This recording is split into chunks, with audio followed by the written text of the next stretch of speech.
গুয়াহাটি সহ রাজ্যের বিভিন্ন প্রান্তে নতুন শিল্প স্থাপনের জন্য সব মিলিয়ে 850 কোটি টাকা বরাদ্দ করল অসম সরকার। এর মধ্যে রয়েছে 130 কোটি টাকা ব্যয়ে নির্মিত একটি অভিজাত হোটেলও। অসম সরকারের ক্যাবিনেট বৈঠকে বৃহস্পতিবার রাতে এই সিদ্ধান্ত নেওয়া হয়েছে। বৈঠকের পর সাংবাদিকদের সঙ্গে কথা বলতে গিয়ে এই মন্তব্য করেন মুখ্যমন্ত্রী। আজি আমি অসমৰ উদ্যোগীকৰণৰ দিশত 850 কোটি টকা বিনিয়োগৰ প্ৰস্তাৱ আমি অনুমোদন কৰোঁ। এডভান্টেজ অসম 3ত স্বাক্ষৰ কৰা 4খন বুজাবুজিৰ চুক্তি আজি কেবিনেটৰ অনুমোদন লাভ কৰে আৰু ই এতিয়া পূৰ্ণাংগ ৰূপ পাবলৈ সক্ষম হয়।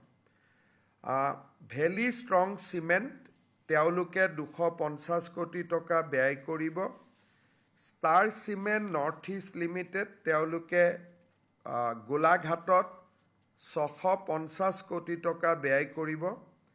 গুৱাহাটীত এখন নতুনকৈ হোটেল আহিব 130 কোটি টকা আৰু পেপচি কোম্পানীয়ে তেওঁলোকৰ পেপচি ছফ্ট ড্ৰিংক বনাবৰ বাবে অসমত 583 কোটি টকা ব্যয় কৰিব।